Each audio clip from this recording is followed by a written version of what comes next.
if somebody works 30 hours a day and they make over $400,000 a year, they're actually providing products and services and care for other people, why shouldn't they earn more money?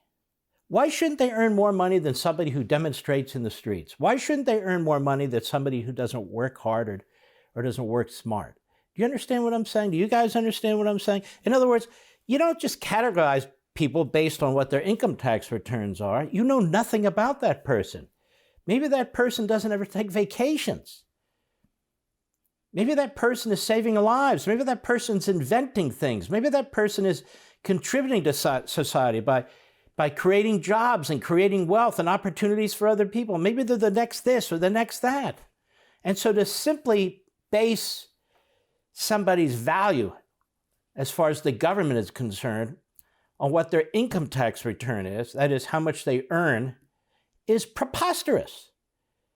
Because we don't know how much they're actually contributing to society. I don't mean contributing to the government. We don't exist for government. We exist for ourselves, right? You exist in order to make the best life you can. I happen to know of a young lady who just graduated from medical school. She's putting in 30 hours a day in her residency. She can't be earning more than $50,000 a year. While she's earning under $400,000, that's not how you judge her value. You judge her value on what she's doing and working 30 hours a day.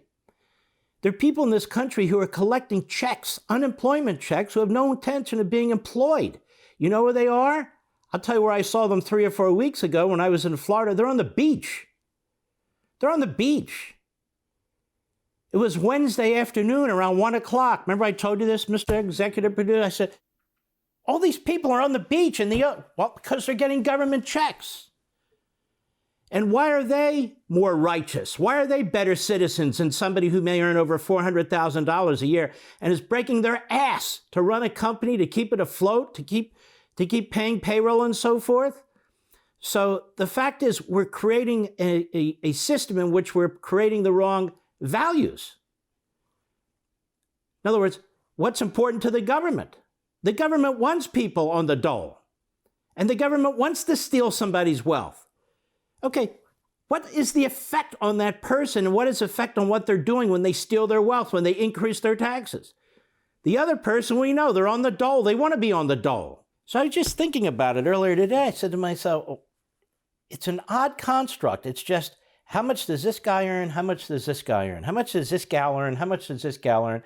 And the government's going to put a value on that. We're going to take a big percentage of this money. We're going to give a big percentage to this guy. Why? Why? Because it's fair. Because that's what... No, it's not. That doesn't demonstrate the value of the worth of the person's contribution to society and his fellow human beings.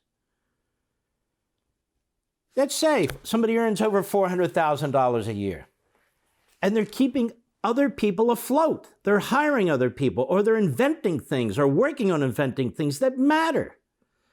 And somebody earns under $400,000 a year, and they're not. And by the way, there's nothing wrong with that. The vast majority of people earn under $400,000 a year. I'm picking the number that Biden has picked. Strangely enough, $400,000. I don't know why it's 400, not 500, why it's not 321. I have no idea. That's his number, not my number. But they put these arbitrary numbers in. So if you're on this side of the line, you're a righteous individual. You're on this side of the line, you're a selfish SOB. And we allow them to get away with this. Why am I talking like this? Because in the first chapter of American Marxism, this is what I'm talking about. These people talk like Marxists. They embrace the fundamentals of Marxism, redistribution of wealth. This is a good guy. This is a bad guy. This guy's successful. He needs to be taken down. This one's not. He or she needs to be subsidized and so on. And so where does all this come from? And I explain it. And it's very destructive. When I was a little kid, everybody wanted to be a millionaire. When I was a little kid, it was, I want to be a millionaire. I want to get that jet. I want to get that home. I want to get that car. Now you're told, no, you selfish little bastard. No. Or how about this? Somebody's a multi-billionaire like this Bezos, the richest man on the face here. He doesn't need all that money. Now, what does that mean? He doesn't need all that money. They make it sound like it's all liquid and it's in his mattress. These are businesses he owns. These are the value. They're not all liquidated. And he came up with a brilliant idea. I don't like the guy, I despise the guy, given his politics and the Washington Post and all the rest, but that's beside the point. Billions and billions of dollars. He's changed the face of shopping in this country. He's made it much more convenient.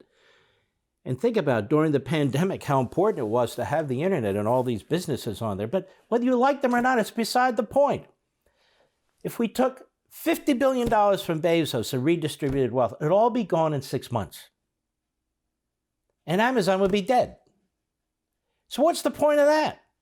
The government spends money it has and spends money it doesn't have. So why are we supposed to hate Bezos, apart from his politics, his business, capital?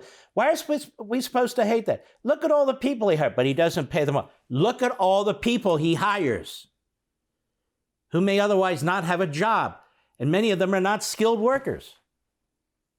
So we attack these enterprises, and to have somebody like Bernie Sanders, who's never worked an honest day in his pathetic life, go on, why are they using their money? We could use it here, back on Earth. Like they need more money in Congress. Like deficit spending isn't high enough. These billionaires are spending their own money, doing their own thing. What's wrong with that?